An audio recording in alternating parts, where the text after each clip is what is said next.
जब कभी भी बात होती है साइंस की या टेक की कहीं बात आती है तो कहीं ना कहीं एक प्राइज जो हमेशा से जुड़ा हुआ रहता है।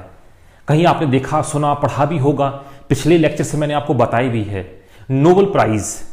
कहीं ना किसी मुद्दे पे एक शब्द जरूर आ जाता है कि इनको इस फील्ड के लिए या इस क्षेत्र के लिए नोबेल प्राइज दिया गया। तो आज इसी मुद्दे पे बात करते हैं कि नोबेल प्राइज होता क्या है, इसका थोड़ा हिस्टोरिकल बैकग्राउंड देखते हैं, कहां से ये स्टार्ट हुआ, किन किन फील्ड्स में ये दिया जाता है। तो मैं अंकित सिंह साइंस और टेक के इस यूट्यूब ऑफिशियल चैनल वर्निक्स के माध्यम से आप सभी से मुखातिब हूं, आप सभी का स्वागत करता हूं। तो आइए आज स्टार्ट करते हैं नोबेल प्राइज कि नोबेल प्राइज होता क्या है, कहां से इसका हिस्टोरिकल बैकग्राउंड जुड़ा हुआ है। जैसा कि आप हेडिंग देख ही रहे होंगे, नोबेल प्राइज। पहले बात करते हैं, यहीं से स्टार्ट करते हैं। नोबेल एक नाम आपने सुना होगा, नाम आता है अल्फ्रेड बर्नहार्ड नोबेल। इन्हीं के नाम पर दिया जाता है नोबेल प्राइज। किनके?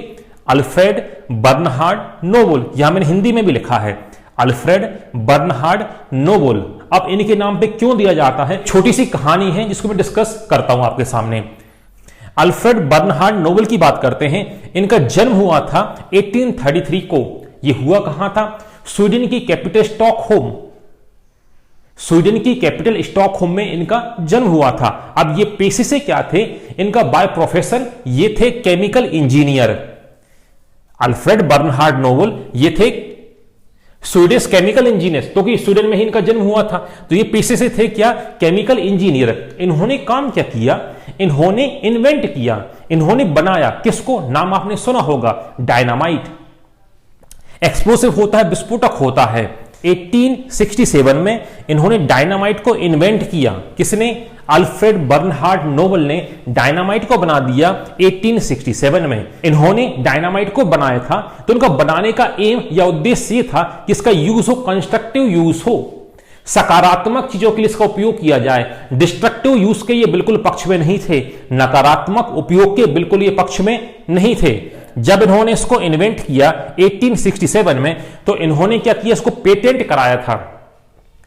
इसका पेटेंट नंबर हालांकि खास काम का तो नहीं है, मगर आप देख ले एक बार, 78317 इनका पेटेंट नंबर था, यूएसए पेटेंट नंबर। इन्होंने अपना डायनामाइट को पेटेंट कराया था ताकि कोई भी इसका कॉमर्शियल यूज करे तो कुछ ना कुछ इनको बेनिफिट मिले। तो इनका पेटेंट नंबर था। तो अल्फ्रेड नोबेल साहब ने क्या काम कर दिया? इन्होंने डायनामाइट बनाया। इनका एम ये था, इनका उद्देश्य ये था कि इसका कंस्ट्रक्टिव इसका यूज हो, सकारात्मक चीजों के लिए इसका यूज हो। सकारात्मक से मतलब माइनिंग, खदानों में खुदाई होना, कहीं पर माउंटेन पहाड़ को अलग करके रोड बनाना, ये सकारात्मक पक्ष है या कंस्ट्रक्टिव उसका यूज हो। लेकिन हुआ क्या? सेकेंड वर्ल्ड वॉर के टाइम पे इस डायनामाइट का यूज डिस्ट्रक्टिव पर्पस के लिए किया गया। सोल्जर्स को मारने के लिए, लोगों को मारने के लिए इस डायनामाइट को उपयोग किया। तो इन्हें बड़ा गिल्टी फील हुआ। किनको? अल्फ्रेड नोबेल साहब को। इन्हें ऐसा लगा कि मैंने क्या बना दिया, कि मेरी जो बनाई हुई चीज लोगों के काम ना आके लोगों को नुकसान दे रही है। हालांकि इनका एम ये नहीं था, ये उसके सकारात्मक उपयोग के पक्ष में थे, मगर उन्होंने ऐसा फील हुआ कि भाई चूंकि इसका यूज सैनिकों को मारने के लिए या लोगों को मारने के लिए उपयोग होने लगा, तो इन्हें अंदर से बड़ा गिल्टी फील हुआ। इन्हें ऐसा लगा कि मैंने ये क्या बना दिया है कि मेरे इस आविष्कार से लोगों को नुकसान हो रहा है, या मानव जाति की जो लोग मर रहे हैं वो मेरे आविष्कार की वजह से या मेरे इन्वेंशन की वजह से मर रहे हैं। तो इन्हें अंदर से आत्मग्लानि हुई, इन्हें बहुत गिल्टी फील हुआ।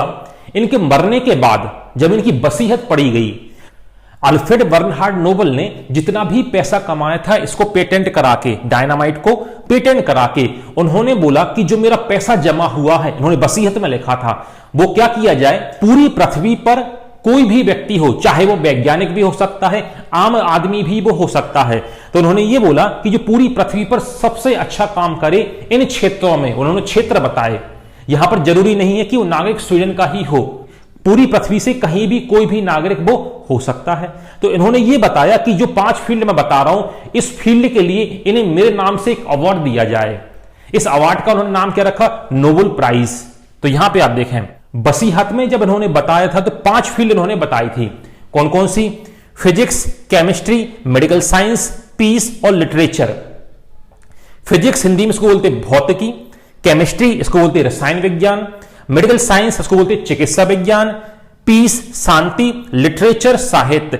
तो इन्होंने ये बोला कि ये 5 जो फील्ड जो बताई है, इस फील्ड में जो भी कोई पूरी अर्थ पर अच्छा काम करे उसको क्या दिया जाए, नोबेल प्राइज दिया जाए। उसमें एक बहुत बड़ी रकम दी जाती है, तो वो इन्हीं की जो अकाउंट उससे कट होकर उनको दी जाती है, लोगों को पैसा दिया जाता है। क्योंकि उसका इंटरेस्ट काफी ज्यादा आता है, क्योंकि उन्होंने ये पेटेंट भी कराया था, तो पैसा इनका काफी ज्यादा जमा है, तो उसी से वो पैसा कट कर दिया जाता है। तो इन्होंने बोला कि 5 फील्ड में ये दिया जाए। तो आप देखें, इसको याद करने का तरीका ये है कि 3 फील्ड इसमें साइंस की हैं। कौन कौन सी आप देखें, physics, chemistry, medical science. Physics, chemistry, medical science, 3 field science की। एक हो गया पीस, शांति, और एक हो गया लिटरेचर, साहित्य। इन्होंने ये बोला था कि 5 फील्ड में ये पुरस्कार दिए जाएंगे पूरी पृथ्वी पर जो भी इस फील्ड में अच्छा काम करेगा। फिर से मैं रिपीट करता हूं, 3 फील्ड साइंस की, एक शांति, एक साहित्य। तो physics, chemistry, medical science, peace, शांति, और लिटरेचर, साहित्य। तो उन्होंने ये बोला कि इन 5 क्षेत्रों में ये पुरस्कार दिए जाएंगे। समय आगे गुजरता गया, बाद में हुआ क्या, ये जो 5 क्षेत्रों में ये पुरस्कार थे, ये 1901 से इनकी शुरुआत की गई थी। स्वीडन की एक बैंक थी, स्वेरिजेस रिक्स बैंक। इस बैंक ने अपने 300 साल 300 ईयर्स कंप्लीट किए थे। जब से वो स्टेब्लिश हुई थी उसके बाद से उसने अपने 300 साल कंप्लीट किए थे। जब इसने 300 साल कंप्लीट किए तो इसने ये बोला, इस बैंक ने, कि भाई एक और फील्ड इसमें जोड़ दी जाए। अभी तक क्या थी, 5 फील्ड थी। इन्होंने बोला चूंकि हम बैंकिंग फील्ड से आते हैं तो जो नोबेल प्राइज है इसमें एक फील्ड और जोड़ दी जाए। तो उन्होंने बोला कि सुझाया कि फील्ड जोड़ दी जाए, क्या, इकोनॉमिक्स, हिंदी बोलते हैं अर्थशास्त्र। तो बहुत बहुत काम का ईयर है। तो 1967 में एक और फील्ड इकोनॉमिक्स जोड़ दी गई। इसका जो पैसा है, जिसको इकोनॉमिक्स की फील्ड में पुरस्कार मिलेगा या अवार्ड मिलेगा, वो कौन देगा, वो ये बैंक पे करेगी उसका पैसा, क्योंकि इसने ही स्टार्ट किया। तो अब आप देखें, ये जो नोबेल प्राइज जो हो गए, अब ये कितने फील्ड हो गए, ये 6 फील्ड में दिए जाने लगे। कौन कौन से, तो 3 तो आप साइंस की याद रखें, physics, chemistry, medical science, peace, शांति, लिटरेचर, साहित्य, और एक जोड़ दिया इकोनॉमिक्स। कब से जोड़ा, 1967 में इकोनॉमिक्स को नोबेल प्राइज में ऐड कर दिया गया। अब आप देखें, गौर करने वाली बात यह है, 67 में इसको ऐड किया गया, मगर पहला नोबेल प्राइज 1969, 2 साल के बाद। तो यहां से भी ये ईयर काम का है। तो 1969 में 2 साल के बाद पहली बार नोबेल प्राइज इकोनॉमिक्स की फील्ड में दिया गया। तो पहली बार किसको मिला, पहली बार ये 2 लोगों को मिला। किस किस को, रैगनर फिश को मिला और जैन टिम्बरजेन को मिला। ये दोनों ही क्या थे, इकोनॉमिस्ट, अर्थशास्त्री थे। इन्होंने क्या काम किया था, development of mathematical formula of economics. इन्होंने इकोनॉमिक्स के लिए एक फॉर्मूला बताया था। तो इसके लिए पहली बार 1969 में इकोनॉमिक्स की फील्ड का नोबेल प्राइज इन्हें दिया गया। तो फील्ड हो गई है 6। जो 6वीं फील्ड इकोनॉमिक्स जुड़ी कब, 67 में। अवार्ड पहली बार 69 में किसने जोड़ा, इस बैंक ने जोड़ा, स्वेरिजेस रिक्स बैंक ने। क्यों जोड़ा, क्योंकि इसने अपने 300 साल पूरे किए थे। तो अब जो फील्ड हो गई वो 6 फील्ड हो गई। अब गौर करने वाली बात यह है, यहां पे आप देखें 6 फील्ड कौन कौन सी, ये रेड डॉट आपको दिखाई दे रहे होंगे। तो फिजिक्स, भौतिकी, केमिस्ट्री, रसायन शास्त्र, मेडिकल साइंस, चिकित्सा विज्ञान, पीस, शांति, लिटरेचर, साहित्य, और ये 6वीं फील्ड हो गई इकोनॉमिक्स, अर्थशास्त्र। अब गौर करने वाली बात यह है, ये सारे अवार्ड कहां दिए जाते हैं, ये दिए जाते हैं स्वीडन की कैपिटल स्टॉकहोम। स्टॉकहोम में सारे अवार्ड दिए जाते हैं। क्यों, क्योंकि इनका जन्म ही हुआ था स्वीडन में, अल्फ्रेड नोबेल साहब का। एक्सेप्ट 1 अवार्ड, कौन सा, पीस का। ये कई बार क्वेश्चन में आ चुका है। पीस का या शांति का जो अवार्ड दिया जाता है, ये नॉर्वे की कैपिटल ओस्लो, नॉर्वे की जो कैपिटल है ओस्लो, यहां पे ये दिया जाता है, क्या पीस का अवार्ड दिया जाता है। अपन यहां से लेटेस्ट में अपन बात करें तो 2014 में कैलाश सत्यार्थी को बचपन बचाओ मूवमेंट के लिए पीस का नोबेल प्राइज मिला था। तो वो यहां से स्टॉकहोम नहीं गए थे, वो नॉर्वे गए थे, कैपिटल उसकी ओस्लो गए थे, वहां जाकर उनको ये अवार्ड मिला था। तो ये सारे अवार्ड मिलेंगे कहां पे, ये मिलेंगे स्वीडन स्टॉकहोम में मिलेंगे, एक्सेप्ट पीस। पीस ये जो अवार्ड मिलेगा ये मिलेगा नॉर्वे की कैपिटल ओस्लो में। थोड़ी और बात कर लेते हैं नोबेल प्राइज के बारे में। अब नोबेल प्राइज 6 फील्ड में दिया जाता है। अब एक फील्ड में मैक्सिमम 3 लोगों को नोबेल प्राइज मिलेगा। 3 से ज्यादा लोगों को नोबेल प्राइज नहीं मिलेगा। एक फील्ड की बात कर रहा हूं मैं, मिनिमम 1 तो रहेगा ही, मैक्सिमम 3 रहेंगे। अब यदि मान लो 3 लोग हैं, 3 साइंटिस्ट हैं, उनका कंट्रीब्यूशन सेम है, तीनों का समान कंट्रीब्यूशन है, तो जो पैसा जो मिलेगा तीनों को क्या हो जाएगा, इक्वल डिस्ट्रीब्यूट हो जाएगा, पैसा तीनों को बराबर मिल जाएगा। यदि 2 लोग हैं तो 2 लोगों को पैसा मिल जाएगा। अब 3 लोग हैं तो 3 लोग में से एक ने ज्यादा काम किया है, 2 ने कम काम किया है, तो एक को पैसा ज्यादा मिलेगा, 2 को पैसा थोड़ा सा कम कम मिलेगा, क्योंकि एक ने काम उस पर ज्यादा किया है। चूंकि उनको अवार्ड मिलता है, साथ में कुछ पैसा भी मिलता है, तो उन्होंने पूछा था क्वेश्चन में कि ये पैसा किस में मिलता है, डॉलर में मिलता है, येन में मिलता है, कि दिरहम में मिलता है, कि रुपीस में मिलता है। ढेर सारे इसमें ऑप्शन थे।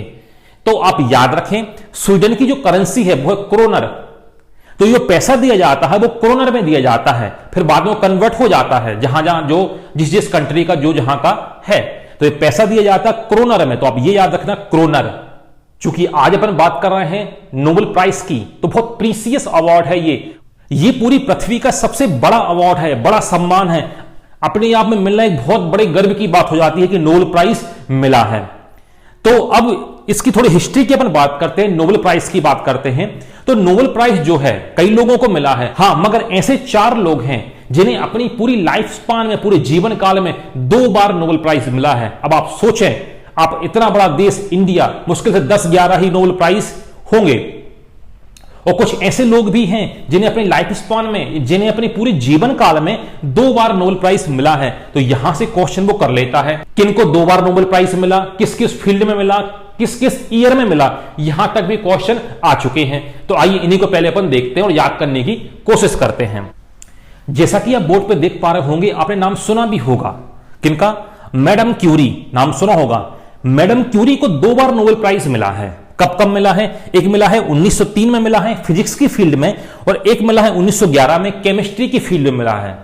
इनका नाम बहुत बहुत काम का है, इनका कंट्रीब्यूशन केमिस्ट्री और फिजिक्स दोनों में ही रहा है।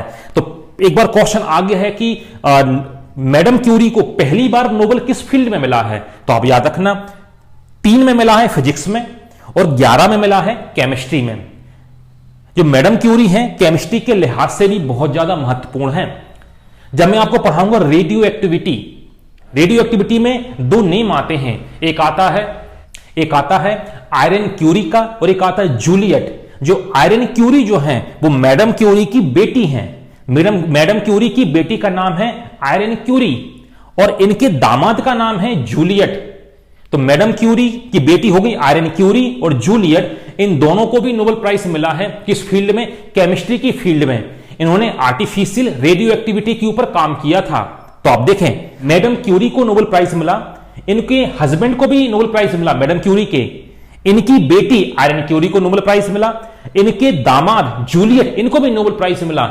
इसलिए मैडम क्यूरी की फैमिली को बोला जाता है नोबेल फैमिली। मतलब आप देखें, एक ही फैमिली, एक ही परिवार के 4 लोग, उनको क्या मिला है, नोबेल प्राइज। तो ये बहुत महत्वपूर्ण नाम हो जाता है। सेकंड आप देखें, लिखा है जॉन वार्डिन, इन्हें 2 बार नोबेल प्राइज मिला है। दोनों ही बार मिला है किस फील्ड में, फिजिक्स की फील्ड में। एक बार मिला 1957 में और सेकंड बार मिला है 1972 में। तो अब नॉन टेक्निकली ऐसा याद रखना कि जॉन को क्या पसंद है, फिजिक्स। जॉन को पसंद क्या है, फिजिक्स। मैडम क्यूरी को दोनों, फिजिक्स और केमिस्ट्री। तो जॉन को पसंद है फिजिक्स, तो इनको 1957, तो इनको 1956 और 72 में किसके लिए, फिजिक्स की फील्ड के लिए क्या दिया गया है, नोबेल प्राइज। थर्ड नेम आता है फ्रेडरिक सेंगर, हिंदी में भी लिखा है फ्रेडरिक सेंगर। तो फ्रेडरिक सेंगर को 2 बार नोबेल प्राइज मिला, दोनों ही बार केमिस्ट्री की फील्ड में मिला। ऐसा याद रखना आप, फ्रेडरिक सेंगर को केमिस्ट्री पसंद, जॉन को फिजिक्स पसंद, जॉन को फिजिक्स, इनको केमिस्ट्री। फ्रेडरिक सेंगर को 2 बार नोबेल प्राइज मिला, दोनों ही बार इन्हें केमिस्ट्री की फील्ड में मिला है। तो ऐसा भी याद रखना कि फ्रेडरिक सेंगर को केमिस्ट्री पसंद है, जबकि जॉन वार्डिन को फिजिक्स, क्योंकि उनको फिजिक्स में 2 बार मिला है, इनको केमिस्ट्री में 2 बार नोबेल प्राइज मिला है। कब कब मिला है, 1958 केमिस्ट्री, यहां पे उन्होंने इंसुलिन का स्ट्रक्चर बताया था, मॉलिक्यूलर स्ट्रक्चर बताया था, इसके लिए इनको नोबेल प्राइज मिला है। और 1980 फिर मिला इनको केमिस्ट्री में। वायरस न्यूक्लियोटाइड सीक्वेंस की इन्होंने कोडिंग बताई थी, तो इसके लिए भी इनको क्या मिला, केमिस्ट्री की फील्ड का नोबेल प्राइज मिला।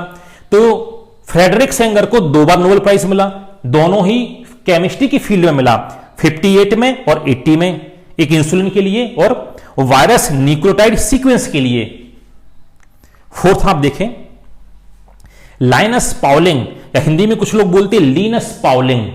तो लाइनस पाउलिंग को किसके लिए मिला, इनको मिला है 2 बार नोबेल प्राइज, एक बार मिला केमिस्ट्री के लिए और एक बार मिला पीस के लिए, शांति के लिए नोबेल प्राइज मिला है। जो केमिस्ट्री के लिए नोबेल प्राइज जो मिला है ये 1954 में मिला है, जबकि पीस शांति के लिए जो नोबेल प्राइज इनको दिया गया है ये मिला है 1962 में। तो ऐसे 4 लोग हैं जिनको अपने लाइफ स्पान में, जीवन काल में 2 बार नोबेल प्राइज मिले हैं। तो ये बहुत बहुत काम के हो जाते हैं। तो कौन कौन, मैडम क्यूरी, इन्हें कब, 1903 और 1911 में, पहला फिजिक्स और केमिस्ट्री में मिला। सेकंड देखे जॉन वार्डिन, जॉन को फिजिक्स पसंद है, तो दोनों देखो आप 1957 और 1972 दोनों ही फिजिक्स की फील्ड में यहां पे इनको अवार्ड मिले हैं। फ्रेडरिक सेंगर, तो उनको क्या पसंद है, केमिस्ट्री, तो उनको 2 बार केमिस्ट्री में मिला है 1958 और 1980 में। और लास्ट है लीनस पाउलिंग, इनको मिला है 1954 में केमिस्ट्री के लिए और 1962 में पीस के लिए नोबेल प्राइज दिया गया है। पूरी नोबेल हिस्ट्री में ये 4 लोग ऐसे हैं कि जिन्हें अपने जीवन काल में 2 बार नोबेल प्राइज मिला है। तो इनको देखो, याद करने का मैंने कुछ एक जिंगल लिख के रखा है। देखिए आप, यदि आप जिंगल को देख पा रहे हो, मैडम और जॉन फ्रेंडली हैं। मैडम, तो मैडम से madam Curie, John, John Bardeen, friend Frederick Sanger, Linus Pauling. तो मैडम और जॉन फ्रेंडली हैं। तो ऐसे करके 4 नाम आप याद रख सकते हैं। और जो मैंने आपको बताया है कि भाई जॉन को पसंद है क्या, फिजिक्स, और फ्रेडरिक सेंगर को पसंद है केमिस्ट्री, और मैडम क्यूरी का तो आपको याद रहेगा, पहले फिजिक्स में और फिर केमिस्ट्री में, और नीचे केमिस्ट्री और पीस में मिला है। तो मैडम और जॉन फ्रेंडली हैं, madam Curie, John Bardeen, Frederick Sanger और लीनस पाउलिंग। उम्मीद है इससे आपको याद करने में, एक दो बार आप इस जिंगल को लिख के देखेंगे और यहां पे याद करके आप देखेंगे, मुझे पूरी उम्मीद है आसानी से आपको पूरा याद हो जाएगा, कोई भी आपको दिक्कत इसमें नहीं आएगी। नोबेल हिस्ट्री की बात चल ही रही है, तो जो नोबेल अवार्ड जो है, ऐसे 2 लोगों को भी मिला है जिनको मरने के बाद अवार्ड दिया गया है। तो इन लोगों के नाम भी काफी आईएमपी हो जाते हैं। ऐसे 2 लोग कौन हैं, ये हैं एरिएक्सेल कार्ल फल्डट, इनको मिला है 1931 में नोबेल प्राइज, एरिएक्सेल कार्ल फल्डट, और दूसरे हैं डैग हैमरशोल्ड, इनको मिला 1961 में। तो आप देखें 1931 और 3 की जगह केवल क्या हो जाए 61। तो 1931 में मरने के बाद नोबेल प्राइज मिला है किसको, एरिएक्सेल कार्ल फल्डट को मिला है। किस फील्ड में मिला है, इन्हें लिटरेचर या साहित्य के क्षेत्र में मिला है। सेकंड कौन है, सेकंड है 1961 में मिला है डैग हैमरशोल्ड, डैग हैमरशोल्ड आप देख रहे होंगे, इन्हें मिला 1961 में मिला है मरने के बाद नोबेल अवार्ड। तो ऐसे 2 लोग हैं जिन्हें मरने के बाद नोबेल अवार्ड मिला है। डैग हैमरशोल्ड को पीस या शांति के लिए 1961 का नोबेल प्राइज दिया गया। तो ये 2 लोग जो हैं इन्हें मरने के बाद नोबेल अवार्ड मिला है। बाद में नोबेल कमिटी में कुछ नए और रूल्स आए, तो उस रूल्स में एक रूल और जोड़ा गया। इसमें यह बोला गया कि 1974 में कुछ रूल्स आए नोबेल कमेटी की तरफ से कि बोला कि अब 74 के बाद मरने के बाद किसी को भी नोबेल प्राइज नहीं मिलेगा, भले ही उसने अच्छा काम क्यों ना किया हो, जब तक वो जीवित है तभी उसको नोबेल प्राइज दिया जाएगा। तो 74 के बाद मरने के बाद किसी को भी नोबेल प्राइज नहीं दिया गया है। तो बात नोबेल प्राइज की चल ही रही है, तो इंडिया को आप कैसे छोड़ सकते हैं। तो आइए आगे बात करते हैं कि इंडिया में किन किन लोगों को किन किन फील्ड के लिए नोबेल अवार्ड किस किस ईयर में दिया गया। नोबेल प्राइज अवार्ड विनर में इंडियंस के कुछ गिने चुने ही नाम देखने को मिलते हैं। कई नाम ऐसे भी हैं जिनका ओरिजिन या मूल इंडियन है, अपन उनको मानते हैं कि इंडिया के ही ये हैं।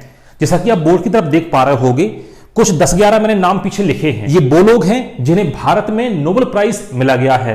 पहला अवार्ड मिला था गुरुदेव रविंद्रनाथ टैगोर, नाम आपने सुना होगा।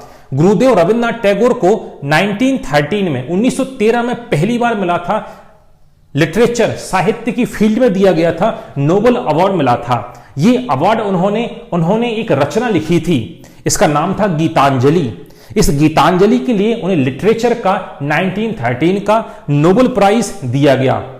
हालांकि ये जो रचना जो थी इसका अंग्रेजी में अनुवाद वाई.वी. ईस्ट करके एक ब्रिटिशर्स थे, उनने किया था। तो उसके बाद ये वर्ल्ड वाइड पब्लिश हुई। उसके बाद इनको अवार्ड मिला क्या 1913 में लिटरेचर की फील्ड में।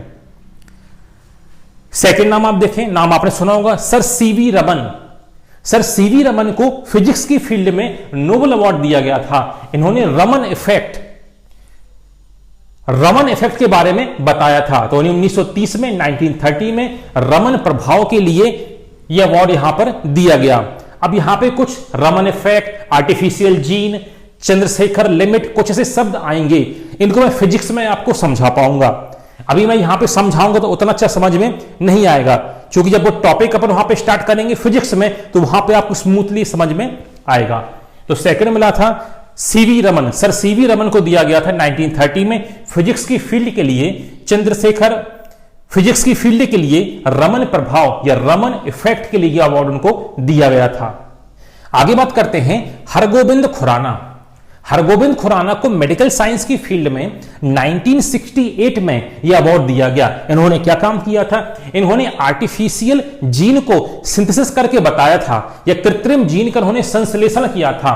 तो आर्टिफिशियल जीन सिंथेसिस थ्योरी के लिए या आर्टिफिशियल जीन सिंथेसिस के लिए इन मेडिकल साइंस का 1968 का नोबेल अवार्ड दिया गया। अगला नाम इसमें आता है मदर टेरेसा। मदर टेरेसा को 1979 में पीस, शांति की फील्ड के लिए यह अवार्ड मिला। अगला नाम है सुब्रमण्यम चंद्रशेखर। देखिए यहां भी लिखा है हिंदी में भी सुब्रमण्यम चंद्रशेखर। इन्होंने फिजिक्स की फील्ड में एक टर्म बताया था चंद्रशेखर लिमिट, हिंदी बोलते चंद्रशेखर सीमा। इसके लिए 1983 में फिजिक्स की फील्ड का इनको नोबेल प्राइज दिया गया। अब चंद्रशेखर लिमिट है क्या, मैं आपको फिजिक्स में ही डिस्कस कर पाऊंगा। आगे देखते हैं अमर्त्य सेन। अमर्त्य सेन को इकोनॉमिक्स की फील्ड में 1998 का नोबेल प्राइज मिला। आगे नाम देखते हैं और वीएस नायपाल। वीएस नायपाल को 2001 का लिटरेचर साहित्य की फील्ड का नोबेल पुरस्कार दिया गया। अगला नाम है वेंकटरमन रामकृष्णन को 2009 में केमिस्ट्री की फील्ड में यह अवार्ड दिया गया। आगे देखते हैं कैलाश सत्यार्थी। इनका नाम तो आपने सुना ही होगा। 2014 में इन्हें पीस का अवार्ड मिला। ये मध्य प्रदेश के विदिशा जिले के रहने वाले हैं और बचपन बचाओ मूवमेंट, बचपन बचाओ आंदोलन चलाते हैं, जिसके माध्यम से जो बच्चे जो होते हैं जो पढ़ नहीं पा रहे हैं, जो मजदूरी कर रहे हैं, उनको वहां से निकालना या उनको सही दिशा में ले जाना या समाज के साथ उनको जोड़ना। तो बचपन बचाओ मूवमेंट या बचपन बचाओ आंदोलन के लिए ये काफी ज्यादा जाने जाते हैं। आगे देखते हैं, इनका नाम भी आपने सुना होगा अभिजीत बनर्जी। इनको भी कोलैबोरेशन में 2-3 लोगों को एक साथ अवार्ड दिया गया है। चूंकि इंडियन से तो अपन इनका नाम यहां पे केवल मेंशन किया है। तो अभिजीत बनर्जी को 2019 का इकोनॉमिक्स की फील्ड का, अर्थशास्त्र के क्षेत्र का नोबेल पुरस्कार दिया गया। तो ये जो मैंने आपको नाम बताए हैं, ये जो नाम बताए इनमें एक नाम और बच जाता है जो मैंने नीचे लिख दिया है। तो यहां पे आप देखें राजेंद्र कुमार पचौरी, आपने सुना होगा राजेंद्र कुमार पचौरी साहब को 2007 का पीस के लिए नोबेल प्राइज मिला है। ये IPCC Indian panel on climate change के यहां पर एक चेयरपर्सन थे। यहां पर उन्होंने वातावरण को या पर्यावरण को बचाने के लिए काम किया था। तो इसके लिए इन्हें पीस का नोबेल पुरस्कार यहां पर मिला। तो ये थे इंडियंस जिन्हें क्या मिला, नोबेल अवार्ड दिया गया। अब जरा भी यहां पर देखें, मैंने रेड से कुछ लिखा है, इसको याद करने का भी अपने पास एक जिंगल है। जिंगल क्या है तो आप देखें, रवि सर हमारे सुबह आम ना बिके। रवि सर हमारे सुबह आम ना बिके। तो ढेर सारे नाम आपको इसी जिंगल से याद हो जाएंगे। रवि तो Rabindranath Tagore, 1913 Gitanjali literature. Sir CV Raman, 1930 physics Raman प्रभाव या रमन इफेक्ट के लिए। हमारे तो हा अलग है और मारे अलग है। तो हा से आप देखें हरगोविंद खुराना, 1968 मेडिकल साइंस चिकित्सा विज्ञान के क्षेत्र में आर्टिफिशियल जीन सिंथेसिस, कृत्रिम जीन संश्लेषण के लिए। मारे मदर टेरेसा, 1979 पीस शांति के लिए। सुबह सुब्रमण्यम चंद्रशेखर किसके लिए? फिजिक्स के लिए। 1983 चंद्रशेखर लिमिट, चंद्रशेखर सीमा के बारे में इन्होंने बताया था। आम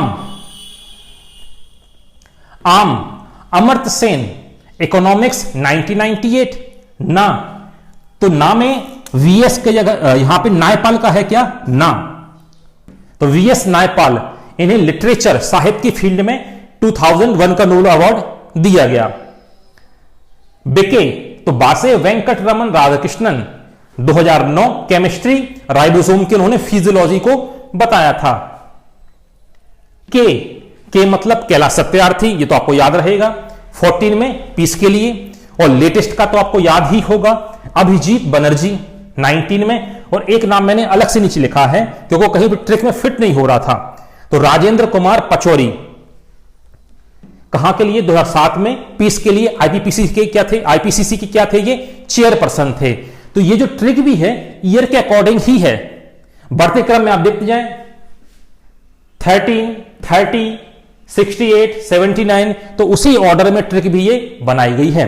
तो एक दो बार आप ट्रिक को देखेंगे या जिंगल को आप देखेंगे, आपको सारे नाम याद हो जाएंगे। तो आप देखें, रवि सर हमारे सुबह आम न बिके, रवि सर हमारे सुबह आम ना बिके, तो 2-3 बार आप लिख के प्रैक्टिस करके आप देखेंगे तो मुझे ऐसी उम्मीद है कि आपको आसानी से याद हो जाएंगे। और किस फील्ड के लिए कौन कौन जुड़े हैं, तो एक दो बार आप सोच के आप देखना। जैसे रविन्द्रनाथ टैगोर, ये कहीं ना कहीं साइंस से जुड़े नहीं होंगे, तो कहां से? ये लिटरेचर साहित्य से जुड़े हुए हैं। तो ऐसे करके आप देखेंगे। चंद्रशेखर सीमा फिजिक्स में जो अपन पढ़ते हैं तो फिजिक्स से जुड़े हुए हैं ये, तो ऐसे करके आपको नाम भी याद हो जाएंगे। तो एक दो बार आप ट्रिक को लिख के देखना, जिंगल को आप बना के लिख के देखना, और प्रैक्टिस आप करके देखना, तो आपको सारे नाम आसानी से याद हो जाएंगे। तो आइए आगे चलते हैं। जैसा कि आप बोर्ड पे देख पा रहे होंगे, मैंने कुछ लिखा हुआ है यहां पे, आप देखें, यंगेस्ट नोबेल प्राइज विनर, सबसे कम उम्र का नोबेल प्राइज किसको मिला? अब यहां पे दो कैटेगरी हो जाती हैं, एक फीमेल कैटेगरी, एक मेल कैटेगरी। तो फीमेल कैटेगरी का आपको पता होगा मलाला यूसुफजाई, ये पाकिस्तान की हैं ये। इन्हें मलाला यूसुफजाई को, अभी मैंने नाम लिखा हुआ देखिए नीचे, ये कैलाश सत्यार्थी जो है विदिशा के, इनके कोलैबोरेशन में इनके साथ मलाला यूसुफजाई को 2014 का पीस का नोबेल प्राइज मिला था। ये बहुत चर्चा में रही थी। इनकी उम्र केवल 17 साल थी।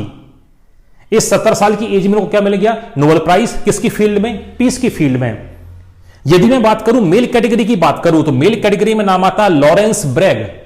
लॉरेंस ब्रैग, इनको 25 साल की उम्र में फिजिक्स की फील्ड में यह नोबेल प्राइज दिया गया। हालांकि इनको यह अवार्ड इनके फादर हेनरी ब्रैग के साथ दिया गया था। यदि आपने कौन बनेगा करोड़पति केबीसी के सारे आपने सीजन देखे हो, तो एक सीजन में क्वेश्चन ये आया था कि इनमें से सबसे कम एज में किसको नोबेल प्राइज मिला है। तो समय यूसुफजाई को अवार्ड नहीं मिला था, इनको 14 में मिला था।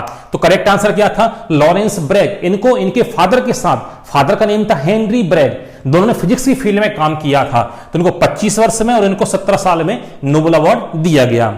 आगे बात कर लेते हैं यंगेस्ट की। अपन बात करें तो ओल्डेस्ट की भी बात क्यों ना कर लें कि सबसे उम्र दराज, सबसे अधिक उम्र में नोबेल प्राइज किसको मिला।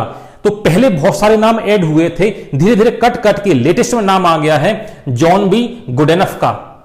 जॉन बी गुडेनफ को 2019 में केमिस्ट्री की फील्ड का नोबेल प्राइज मिला है। आप देखें इनकी एज 97 ईयर्स ओल्ड। तो ओल्डेस्ट नोबेल प्राइज विनर में है जॉन बी गुडेनफ।